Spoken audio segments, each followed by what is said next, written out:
je parle avec le gouverneur de la ville, na sololi na colonel district, il est passé vivant. Na osola pena capitaine Yambata, l'unité na tchebango pembeni. Il est passé vivant. Na osola na bango batuana fayuluana, il faut pas disparaître en bloc. Ils ont bon côté. Sobo sepeli bobetelinga pe baboko. Il est passé vivant. Trop c'est trop, oui ou non? Papa, un homme averti en vaut. Un homme averti en vaut deux. Bayaka bazo de fier biso. Bayaka bazo sala batapage. Bazo sala ba vacarme. Mais toi t'es la bango loko la bazoba. Et ça bon côté. Président Félix abana t'es la Kabila. Kabila zolo babia Félix azayou. Il est passé vivant. Maintenant le président Félix c'est un véritable fer. Un véritable félin, un fauve, fils d'un fauve, qui connaît tous les animaux qui sont dans cette forêt. Il n'est pas vivant. Tu peux être le président Félix Maboko Makasi, cher combattant. Chers combattants de lutte, Kabila a lobby Maloba. Mais Maloba et Kabila, pour Nangaï, c'est un non-événement. Est-ce que oui. Kabila a dit des choses, mais Kabila a aimé le français. Est-ce qu'on est bien? Kabila a l'obaka, mais Ayebi Koloba français. Kabila a sali 18 ans à la tête de la RDC. Lingala, c'est une langue nationale, mais une langue officielle comme le français. Kabila Ayebi Angote, il ne peut se vivre. Chers combattants de lutte, Kabila répond au Sénat congolais. Sénat a l'ongoli ba immunité parlementaire, il y a Joseph K. A autorisé indirectement na auditeur général il y a FRDC alobi memelanga Kabila awa na système ya Mukamate. Chers combattants, Kabila agobika te, chers combattants. Papa Tshisekedi alobaka boye alobi bokangela ngaye. Bon me melangaye vivant, bobo mayete, mais vivant ligoté. Oyo akosala eloko wana akozwa récompense exemplaire. Il est passé vivant.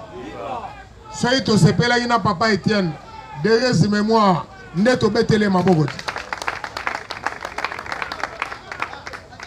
Il est passé vivant. Papa Etienne, c'est un grand voyant. Il fut un grand voyant.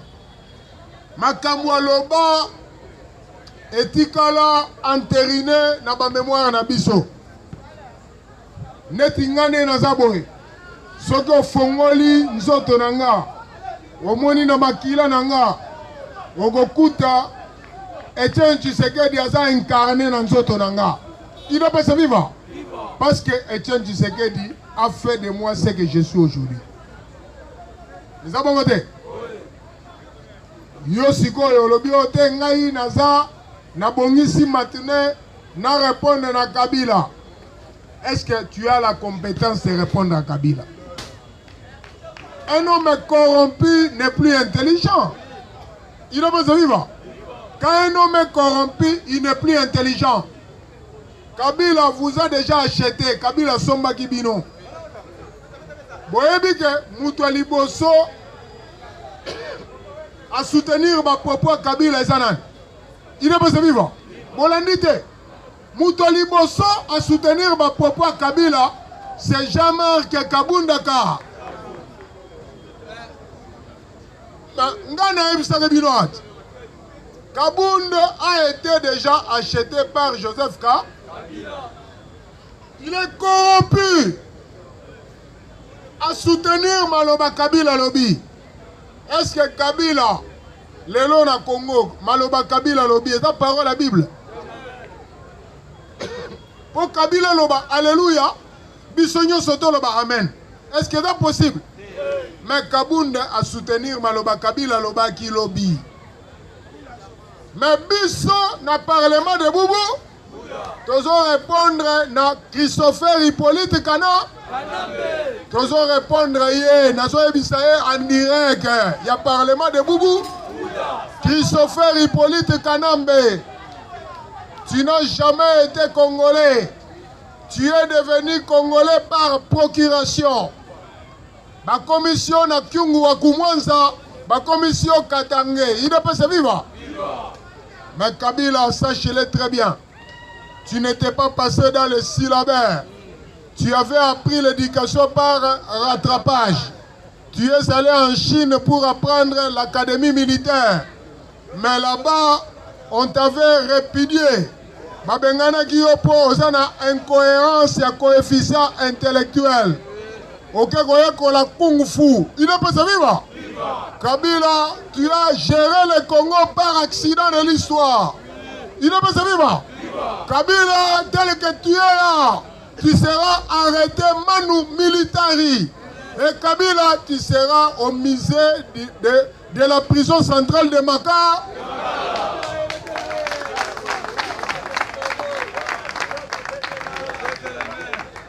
Il ne peut se vivre. Christopher Hippolyte Kanambe, ala palibé. Papa, toba no mema banda, bakei na makala. Et comme il lokola zo. Mais ça va te.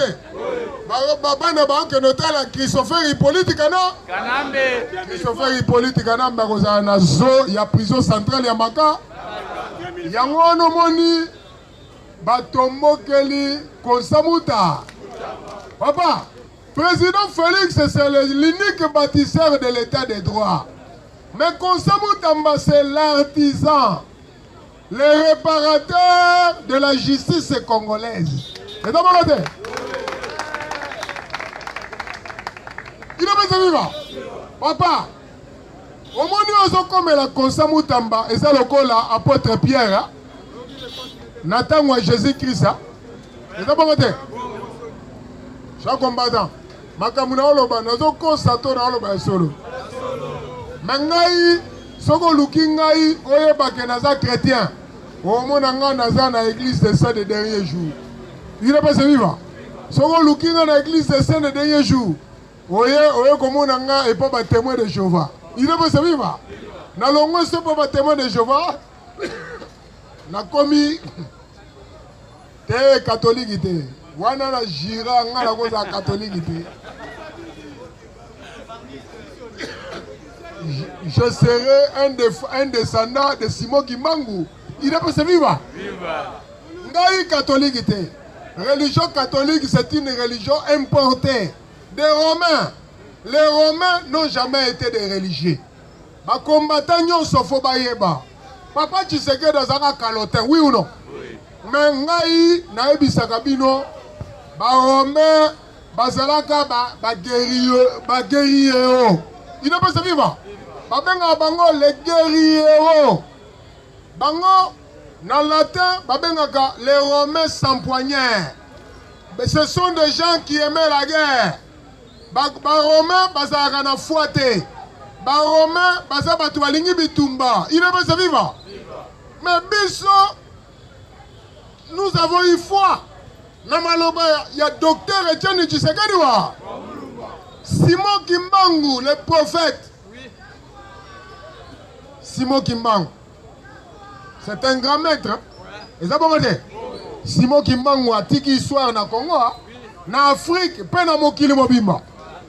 Papa, mutu bachaye na tono ba Souda. Mais à se retrouver Libanda. Il ne peut se vivre.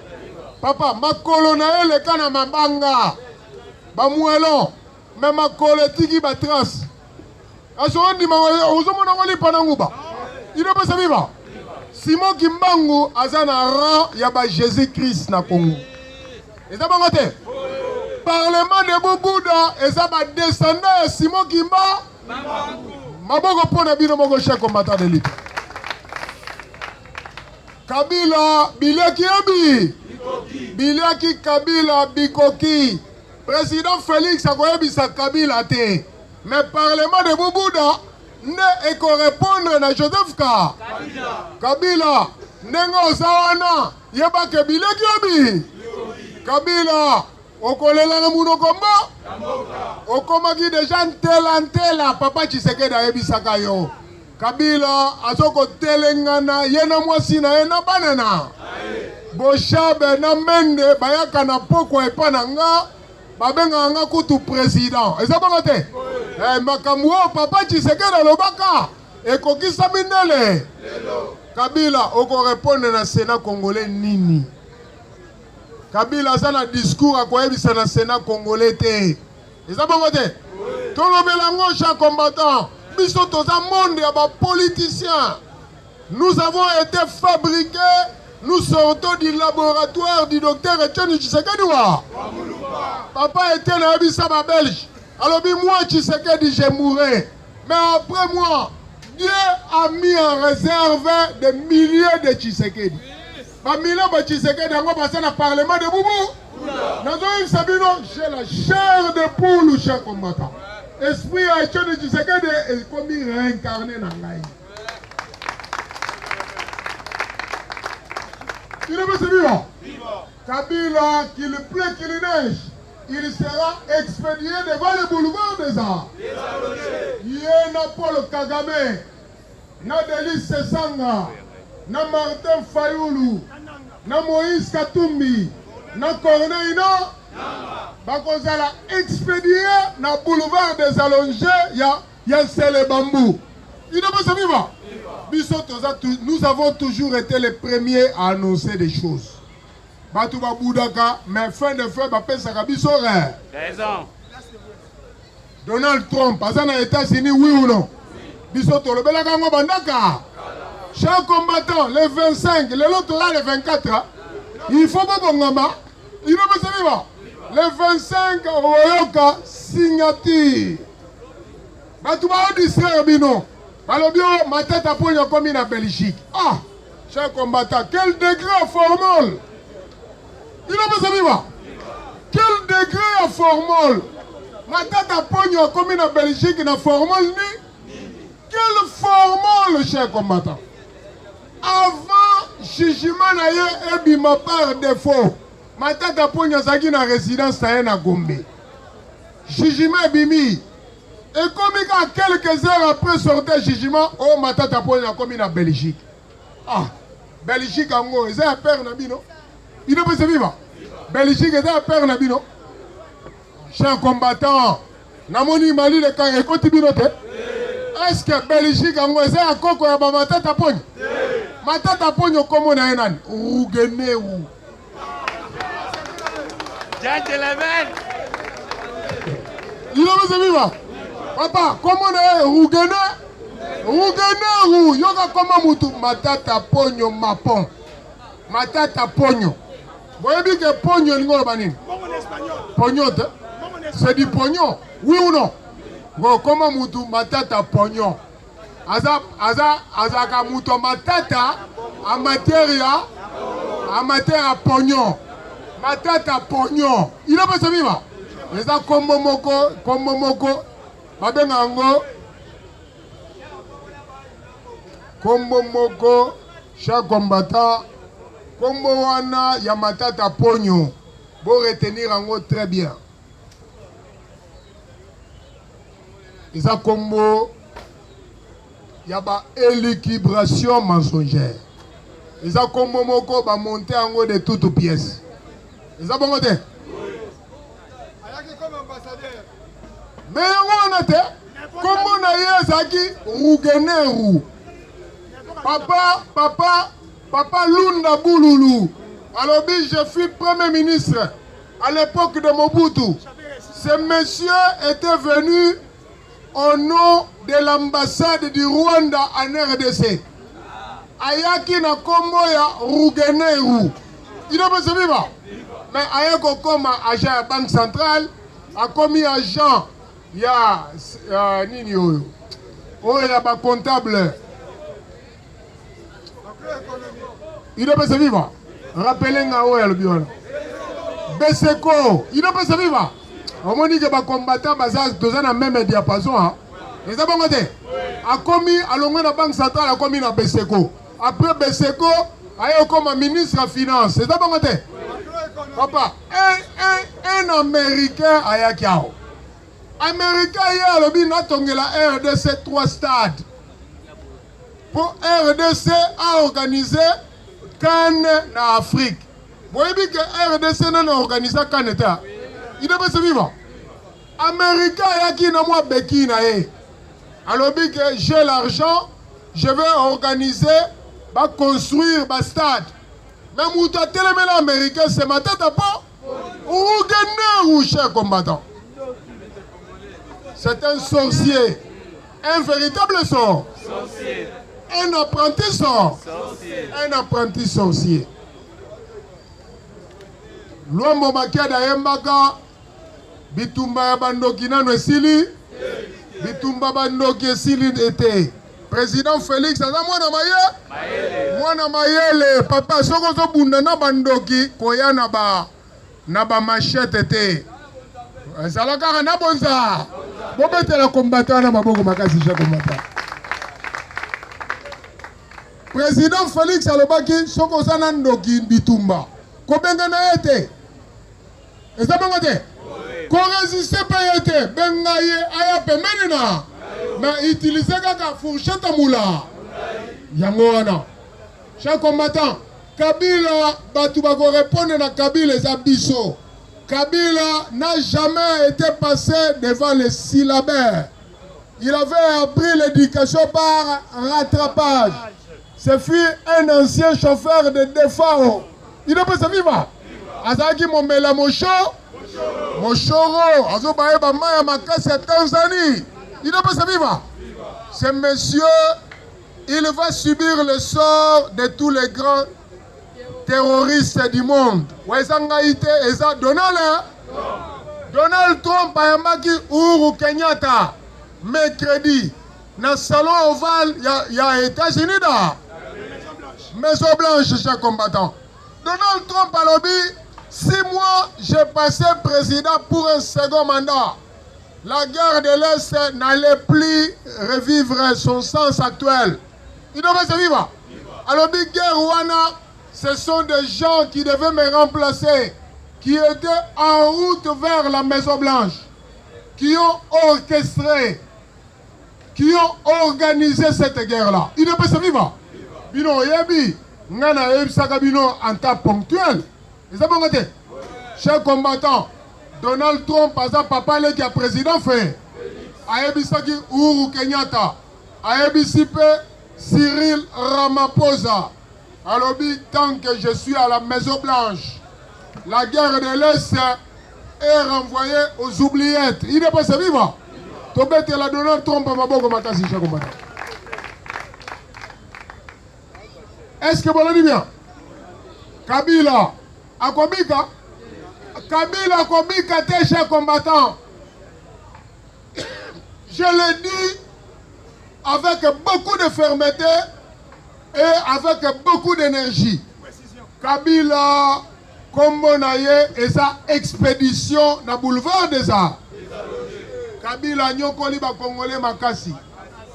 Akosaki Otenga na zamwana Laura Désiré Kabila. Nzokande, Kombo père naye et ça Albert Kanambe. Il n'est pas vivant.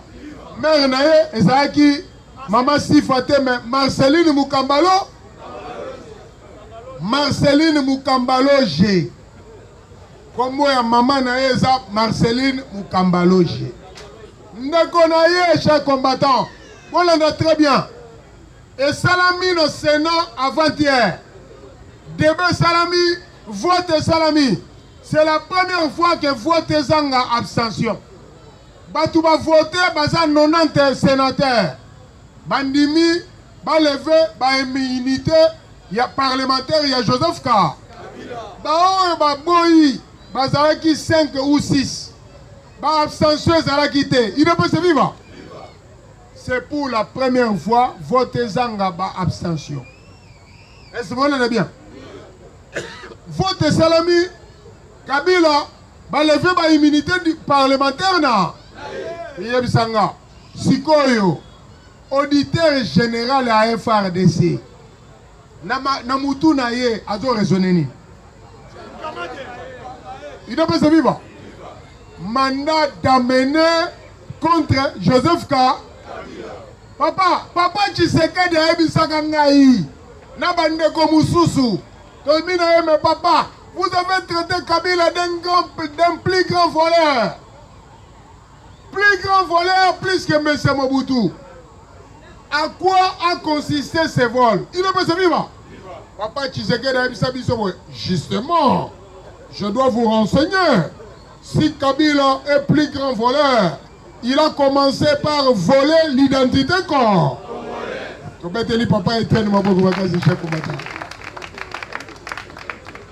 Est-ce que vous comprenez? Kabila et le Kaliboso Ibaka na Congo, c'est l'identité corps.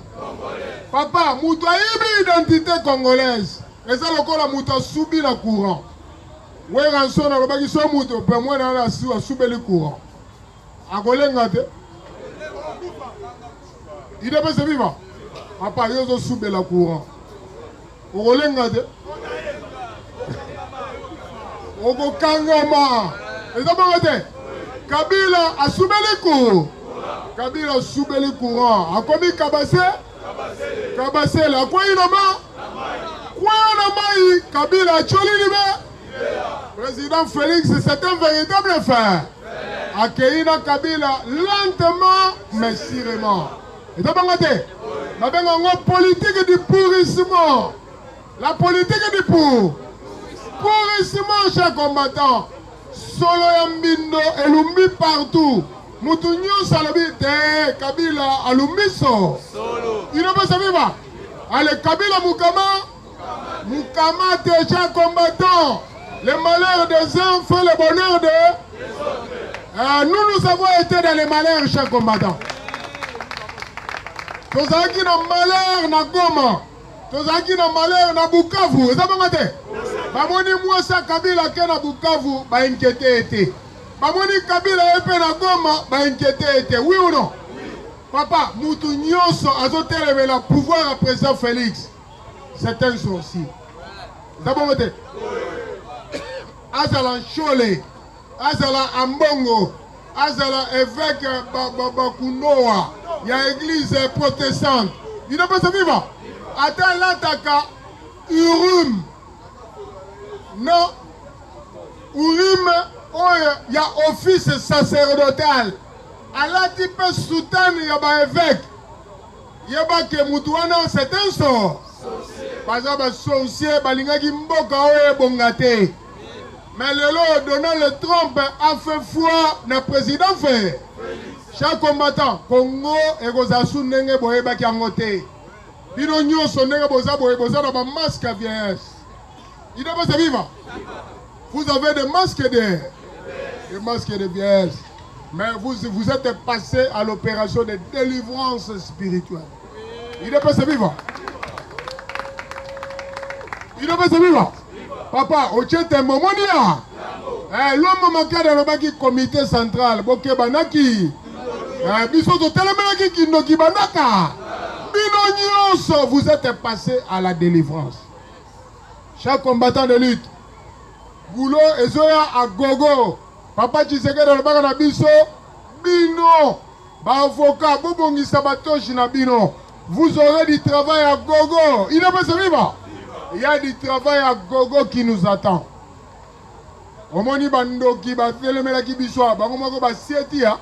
Il ne peut se vivre. Ba quoi inama? Chaque combattant de lutte n'a évité. Question ni ne sont préoccupés bino ne botelemi miwana. Wolo binini? Yoka ndekwazo tunanga makambo matata poni. Mengai na bandi introduction na makambo matata po. Il ne peut se vivre. Papa, Matata Pogno, jusqu'à preuve du contraire, a une résidence à Gombe. Matata Pogno n'est pas sorti du Congo. Parce que quand l'affaire a été prise en délibéré, la justice, la Cour constitutionnelle, l'avait interdit de quitter le Congo. Est-ce qu'on l'a dit bien? Le lobby n'a répondu qu'il n'a pas de co, parce qu'il vilipendé. Qui disait que Matata Pogno serait déjà en Belgique. Même ce qui bango, c'est Matata Pogno dans la Belgique. La conditionnelle. Matata Pogno Azozela va signifier arrêt rendu par défaut par la Cour constitutionnelle. Est-ce que vous avez? En sa qualité de député national, le principe c'est la liberté, oui ou non? L'arrestation, c'est une exception. Est-ce que vous avez? Bon, Matata Pogno a commis en Belgique. Va notifier tout, va signifier jugement par défaut. On les a rendus à son encontre. Matata Pogno a un délai de 8 jours. Et ça bon côté? Ceux qui 8 jours et coquille, il y a sali opposition. Il y aura ce qu'on appelle en droit l'autorité de la chose jugée. Et ça bon côté?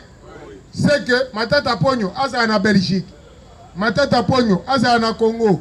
Na Kinshasa. Matata Pogno a en province. Matata Pogno, il va subir l'exécution du jugement rendu par défaut à son encontre. Est-ce qu'on l'a dit bien? Est-ce que Matata Pogno Gobika? Papa, d'après cet arrêt-là, Matata Pogno est condamné pour 10 ans d'emprisonnement. Le professeur Bayona, Bameya, les collègues estimés de Kalongo Mbikaï nous disaient toujours quand on vous condamne d'une peine d'emprisonnement, l'emprisonnement c'est la rééducation. Est-ce qu'on en a bien? Matata Pogno va condamner 10 ans d'emprisonnement. La prison c'est l'ultime ratio. Est-ce que vous en a bien? Namoni bokomi malini, bokomi ba fanatique à Matata Pogno. Il a besoin de vivre. Papa, Moutou va condamner 10 ans d'emprisonnement. Ah, il y a le 10 ans mouké. Pour nous, Moutou loko la Matata Po, 10 ans d'emprisonnement, 5 ans d'inéligibilité. Paix justice, à ça un contrôle, il y a plus ou moins 157 millions de dollars. Il y a fortune, il y a Matata Po. Matata Po, il y a Ibi na Congo, na l'État congolais. 285 millions, il y a dossier à Boukangalo. Il n'est pas vivant. 10 ans d'emprisonnement, 5 ans d'inéligibilité, et puis 157 millions de dollars gelés, il y a fortune, il y a Matata Po. Papa, est-ce que papa, 10 ans pour un homme comme Matata Pogno. Il y a Matata Pogno comme Moutou et comme Gaïa. Il n'est pas vivant. Cravate, Tigariga, cravate et rouge. Oui ou non? Moutou comme Gaïa.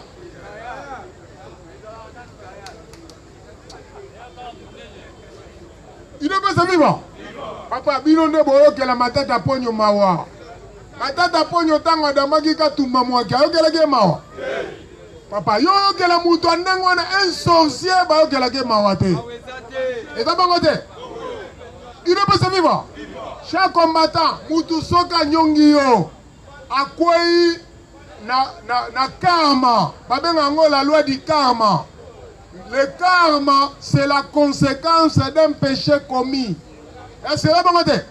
Si on Matata Pogno a Salagi Mabe Bandaka, si on na minute, il est sous l'égide du karma.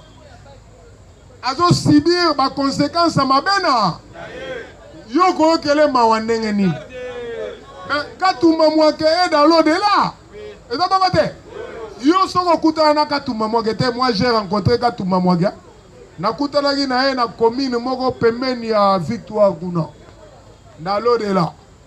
Katumba mwake alobi mutu asalinga na koma koto yo eza Augustin Matata Po. Alobi soko kutana na mutu wana. Sala nyonso o expédié Tokuta koto, ikoto yo cha combattant, kuna ko salara, rando kuna policier zalakate. Ino bete biba, kuna bako sila na bangona ba, kora mikora ko za cha combattant. Cha combattant, on dit que Moutou a empêché kayo ba politique. C'est un véritable sorcier, oui ou non? Parce que la politique a le contrôle de tout. La politique nous aide à comprendre le spirituel. La politique nous aide à comprendre les religieux. La politique nous aide aussi à gérer nos familles. La politique vous aide à être un véritable gentleman. Obanola taka bien, ola taka cravate, basoulier à bien, on le bagapé bien. Et ça bangote. Au commis le système ya papa ouais. Au vandi na yo me batu ba poussani bazo manquer ore. Mais tant yo telemi o lekiba. Ba combien de temps na lipeka na yo? Maboko pour de bino mako cher combattant de lutte. Il est pas vivant. Papa, mouton songa sur makambo matata pogno te. Matata pogno appartient déjà au pas. Au passé. Papa Tshisekedi alobaki ceux qui sont à Makala, ce sont des voleurs de beignets. Bamiibe mika. Papa, moi na ibi mikate ya 100 francs. Bache na maka. Moi na ibi nguba ya 200 francs. Bache na maka. Mais ba véritable voleur lokola ba Nicolas Kaza. Na ba matata po. Chaque combattant, yozo damelar ya IDPS. On a un éternel secrétaire chef. Ozo damelar ya IDPS ba combattant ba zonyonga. IDPS viva. Ba combattant ba zonyonga ba nyongi cher combattant. Yozo damelar ya ba combattant IDPS. On peut corrompre Batou, on peut corrompre quelques individus. On peut corrompre quelques individus, mais on ne corrompt pas tout le monde. C'est ça, bon côté? Albert Einstein, alors on corrompt quelques-uns, mais on ne peut pas corrompre tout le monde. On corrompt Kas Moutoumouné, Soukapembe et Tony Moutoumobi. Il ne peut pas se vivre. On corrompt peu Moussou Soubamone Moulaï, mais Aïbolo ba français. Aïbata go combattre. Il ne peut se vivre. On l'a baptisé d'un certain Mende. Il ne peut se vivre. Mes chers combattants, on corrompt Batouana, ce sont des politiques ailleurs. Parce qu'on n'a pas parlement debout. Parce qu'on n'a pas parlement debout. Ce sont des mendiants. Il ne peut se vivre. Parce qu'on a gourmandise, le Koso. Il ne peut se vivre. Le Koso, mais vivre en Ali. Magodamen Nikila. Mobutu Alessaka Birindwa Niki. Mobutu Alessaka Papa Lunda Bululu. Alessa Niki. Ngunza. Il ne peut se vivre. Ngunza Kalibonda Lendiki. Munguludiaka Palendiki. Papa. Il ne peut se vivre. En tout cas, ma bonne pour la bino. Il ne peut se vivre. Na sentir que Louyalu Nguye Nzambe ekiti na terabu. Papa, dans pays bazo kima na label ya terabuda. O biso toza ba président ba parlement de Buna Chango. Ba parlement ya bino ezaka wa? Ezaka wapi? O créaki parlement wa ya bambouteillage. Batu bazo kangama na bambouteillage. Batele makawana ote bazo ka mutu moko bozo lo bana komwa ide. Ok, il y a ancien gouverneur. Il n'a pas sa viva, Mbobila. Il n'a pas sa viva.